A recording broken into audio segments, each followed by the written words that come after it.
السلام علیکم، میں ہوں طیبہ منظور اور آپ دیکھ رہے ہیں ہیلتھ ود نیشن۔ امید کرتی ہوں کہ آپ سب خیریت سے ہوں گے۔ آج جس ٹاپک پہ ہم بات کرنے جا رہے ہیں وہ ہے چائلڈ سائیکالوجی۔ آج ہمارے ساتھ اسٹوڈیو میں موجود ہیں ڈاکٹر سحر عثمانی۔ میم کیسی ہیں آپ؟ الحمدللہ طیبہ، بہت شکریہ۔ کیسے ہیں آپ؟ الحمدللہ میں بالکل ٹھیک ہوں، ہمیشہ کی طرح۔ آپ بتائیں، آپ بالکل خیریت سے جی ہیں؟ الحمدللہ۔ میم آپ چائلڈ سائیکالوجی کے بارے میں آج ہم آپ کو کیا بتانا چاہ رہی ہیں؟ طیبہ، چائلڈ سائیکالوجی بیسکلی اسی طرح جیسے ایڈلٹ کی ہوتی ہے، بالکل اسی طرح سائیکالوجی کا مطلب وہی ہوگا کہ سائیک مطلب سول، ذات، ہمارا ذہن یعنی ہمارا دماغ، اور لوگس کا مطلب نالج۔ اس کا مطلب ہے کہ ہماری ذات، ہمارا علم، ہماری روح کا نالج، اس کا علم جی، اور وہ بچوں کے لیے ہوگا، بچوں کی کمپلیٹ نشو نما کے بارے میں ہوگا۔ تو میم یہ چائلڈ سائیکالوجی کیا ہر بچے کے لیے ضروری ہے یا پھر جسٹ اسپیسیفک، یا مطلب کہا جاتا ہے کہ اسپیشل بچوں کے لیے؟ دونوں کے لیے ہوتی ہے طیبہ۔ یہ بہت زیادہ غلط فہمی ہے ہمارے معاشرے میں کہ شاید صرف اسپیشل چلڈرن کے لیے یا اسپیشل مینٹل چیلنج بچوں کے لیے ہوتا ہے۔ نہیں، ایسا کچھ نہیں ہے۔ ایکچولی وہی بات ہے کہ ہمارے دونوں ڈومینس میں ہم کام کرتے ہیں، اور جو نارمل بچے ہیں ان کی بیہیویئرس پہ ہم کام کرتے ہیں۔ بالکل دونوں کے لیے ہوتا ہے۔ مطلب چائلڈ سائیکالوجی ہمارے ہر بچے کے لیے اتنی ہی امپورٹنٹ ہے جتنی ہماری اسپیشل بچے۔ جی بالکل، ہر عمر جتنا چائلڈ ہمارا بچپن جب تک چل رہا ہے نا، وہ دونوں میں ہوگا، اسپیشل میں بھی اور نارمل بچے۔ میم ایک بات دوسرا اور بھی کلیئر کرتے جائیں کہ کیا چائلڈ سائیکالوجی ہمارے بچے کی کس عمر سے شروع ہو جاتی ہے، اس کی ابتدا زندگی کے کس مرحلے سے شروع ہوتی ہے؟ تب جب وہ یہاں پہ وجود میں آتا ہے، یا تب جب مطلب کہ وہ اس دنیا میں آنے کا ارادہ کر لیتا ہے؟ کائنڈلی اس کے بارے میں لازمی کلیئر کریں، کیونکہ کچھ لوگوں کا کہنا یہ ہوتا ہے کہ جب تک بچہ ایک عقل شعور نہیں رکھتا تو تب تک وہ ایک سائیکالوجی یا پھر مطلب کہ اپنی سوچ پہ کیسے قابو رکھ سکتا ہے؟ میم اس کے بارے میں ہماری عوام کو لازمی آگاہ کریں۔ اچھا طیبہ، یہ سوال آپ نے بہت اچھا کیا ہے۔ اس میں میں بالکل کلیئر کر دوں کہ جب بچہ، اللہ تعالیٰ جب ماں باپ کو یا ہمیں جب پتہ لگتا ہے کہ جو فیمیل ہیں وہ ایکسپیکٹ کر رہی ہیں، اسی وقت سے بچے کی نفسیات شروع ہو جاتی ہے، اور اس کے بعد جب تک اس کی موت نہیں ہوتی وہ چلتی رہتی ہے۔ ہاں، اللہ تعالیٰ کی طرف سے عمر کی کچھ سٹیجز ضرور ہیں کہ یہ بچپن ہے، یہ نوجوانی ہے، یہ جوانی ہے، یہ بڑھاپا ہے، لیکن یس، نفسیات پیدا ہونے سے پہلے سے شروع ہو کر اور بعد تک رہتی ہے۔ تو میم پاسبلٹی ہے کہ اگر ایک بچہ اپنی پیرنٹس میں کسی پہ بھی، ماں یا باپ دونوں میں سے کسی، ڈیفینیٹلی بچہ اپنے فیملی بیک گراؤنڈ پہ ہی جاتا ہے، تو کہا جاتا ہے کہ کوئی ایسی عورت جو بیمار ہو یا کوئی ایسے مسائل جیسے نفسیاتی قسم کا مسئلہ یا پھر نفسیات سے ہٹ کر کوئی اور مسئلے کا شکار ہو، تو پاسبلٹی دیکھی جاتی ہے کہ وہی چیز آگے اس کے بچوں میں بھی پائی جاتی ہے۔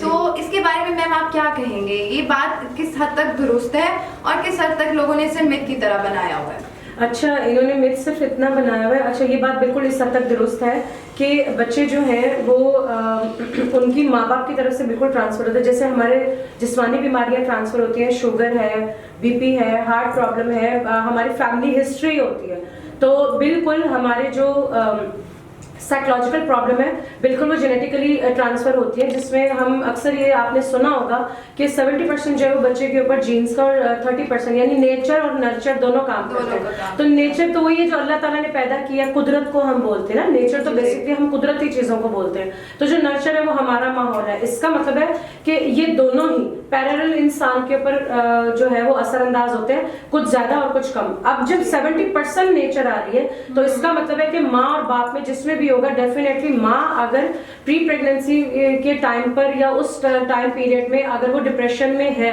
یا اس کو مارا جاتا ہے، یا اس کو تشدد کیا جاتا ہے، یہ وہ جسمانی یا ذہنی ٹارچر برداشت کر رہی ہے، کیونکہ ہمارے یہاں سے یہ سمجھا جاتا ہے، آپ یقین کریں دنیا، یہ والی دنیا اتنی وسیع ہے کہ میں بس دریا کو کوزے میں بند کرنے کی کوشش کرتی ہوں ہمیشہ۔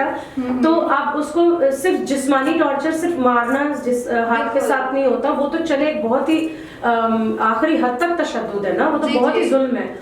جو ذہنی جو ٹارچر ہے نا، ذہنی ڈپریشن جو ہے وہ بھی بچے کے اوپر بہت اثر انداز ہوتا ہے۔ وہ نہیں دینا اور چاہیے. دوسرا یہ کہ میم بچے کی جو نفسیات ہے, بچے کی چائلڈ سائیکالوجی ہے, تو وہ کہاں سے شروع ہوتی ہے, اس کے اپنے گھر سے یا اس کے اسکولنگ سسٹم سے, اور بہترین پروسیس کیا ہے اس کا جاننے کا والدین کو, کہ اکثر ہمارے والدین یہ بات کہتے ہیں کہ جی ہمارا بچہ اسکول گیا ہے تو یہ ہیبٹ اس نے دیکھ لی ہے, لیکن جہاں تک یہ کہا جاتا ہے کہ اس چیز کو لوگ کافی الگ ڈفرینٹ ٹائپس میں لے کے جاتے ہیں. تو آپ مجھے اس چیز کے بارے میں لازمی آگاہ کریں کہ بچے کی چائلڈ سائیکالوجی کہاں سے شروع ہوتی ہے.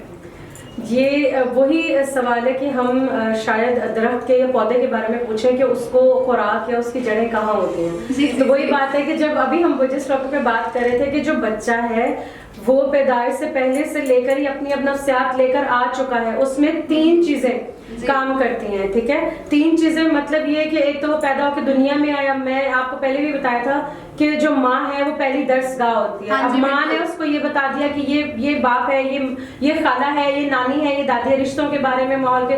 اس کے بعد جو پہلا سٹیپ آ گیا یعنی ماں کی درس گاہ پہ 3-4 سال کی عمر جب آپ نے اس کو ٹوائلٹ ٹریننگ کر دی, پیمپر وغیرہ کی, دودھ کی, پھر کچھ لوگ فیڈر چھوڑا رہے تھے, یہ چھوٹی چھوٹی چیزیں سکھانے کے بعد میں نے تو دیکھا مائیں جو پڑھی لکھی ہوتی ہیں ماشاءاللہ وہ کلرز بھی بتاتی ہیں, ABC پڑھانا شروع کر دیتی ہیں.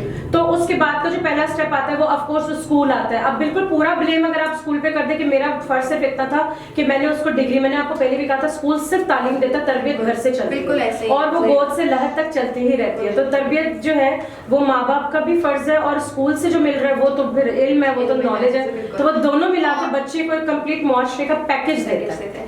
میں ڈاکٹر صاحبہ اس بات کے بارے میں تو خیر بڑی ڈیٹیل میں گفتگو ہو گئی ہے, میرے خیال میں جن لوگوں کے متھ تھے وہ کلیئر ہو گئے. سیکنڈلی دوسرا یہ ہے کہ ہمارا ایجوکیشن سسٹم وہ ہمارے بچے کی نفسیات پہ کس طرح ایک کنٹرول رکھتا ہے, اور ایجوکیشن سسٹم کا بچے کے اوپر کیا منفی اور کیا مثبت اثر ہے.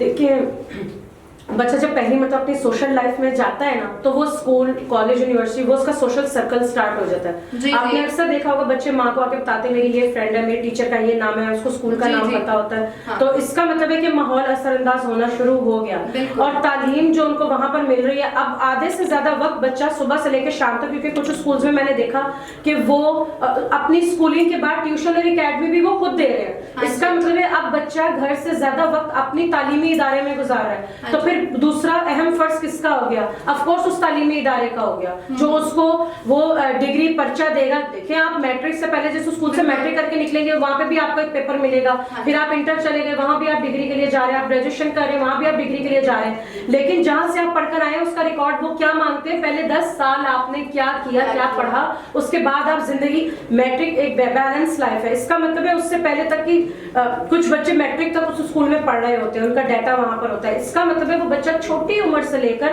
اپنی زندگی اپنے معاشرے کے ایڈلٹ ہوڈ میں بچپن چھوڑ کر نوجوانی کی عمر میں جو داخل ہوا وہ اس ادارے میں جا کے ہوا. تو جو اس کو بچپن سے جو سکھایا جا رہا تھا میٹرک تک, اس کا مطلب ہے آگے پاس آن ہو گئی وہ ڈیوٹی کالج کی طرف, پھر اس کے بعد پاس آن ہو گئی یونیورسٹی کی طرف. تو اس کا مطلب ہے کہ تعلیمی ادارہ اتنا اہم ہے کہ ماں باپ جو ماں باپ کے بعد جو روحانی ماں باپ ہے وہ ہے ہی استاد. تو جو ماں باپ نے سکھایا اس کے بعد جو روحانی ماں باپ نے سکھایا, یہی تو پوری زندگی ہے طیبہ. اس کے بعد کیا رہ جاتا ہے؟ آپ PhD بھی کر لیں تو وہ آپ کو کسی نہ کسی استاد نے ہی پڑھائی ہے نا, کسی نہ کسی روحانی ماں باپ کا ہی آپ پہ اثر تھا نا. تو بس پھر ساری گیم آپ کو زندگی کی کہانی, یہ سائیکل جہاں سے شروع ہوا تھا وہیں پہ تو آخر میں آ گیا. لیکن بدقسمتی سے ہمارے پاکستان میں جو سب سے زیادہ میں نے اس چیز کو نوٹس کیا ہے کہ ہمارے ایجوکیشن سسٹم میں وہ سب چیزیں ایڈ کر دی گئی ہیں جن کی ضرورت ہے اور جن کی ضرورت نہیں بھی ہے, بلکہ زیادہ وہ اہم ہے جن کی ضرورت نہیں ہے. لیکن ہمارے ایجوکیشن سسٹم میں ابھی تک بھی ایک بچے کی نفسیات پہ پراپر کام نہیں کیا جا رہا, جس کی وجہ سے بچہ ان فیوچر یہ ڈیسائیڈ ہی نہیں کر پا رہا کہ میں نے آگے جا کے کیا کرنا ہے, میں نے کس طرح سے اپنی ایک گول کو اچیو کرنا ہے, اور میرے اندر جو ٹیلنٹ ہے یا میرے اندر اللہ تعالیٰ نے جو قدرتی صلاحیتیں رکھی ہوئی ہیں وہ کس طرح سے میں اپنے آپ باہر لا سکتا ہوں, اپنے آپ کے لیے کیا فیوچر گول کر رہا ہوں. میں نے دیکھا اکثر اسکولنگ میں کافی جگہ پہ ایسے ہوا ہے کہ کئی کتنے سالوں تک بچوں کو یہی نہیں پتا ہوتا کہ ان کے اندر ہڈن ٹیلنٹ کیا ہے اور انہوں نے کرنا کیا ہے. بے شک ہم اس ٹائم میں ایک بہت اچھے ویل ٹرین ضرور ہو گئے, ہم ویل ایجوکیٹڈ نہیں ہوئے. اور ویل ایجوکیٹڈ ہونے کے لیے ہمیں سب سے پہلے اپنی نفسیات اور اس کے بعد اپنی صحت کا بالکل بہت خیال رکھنا چاہیے.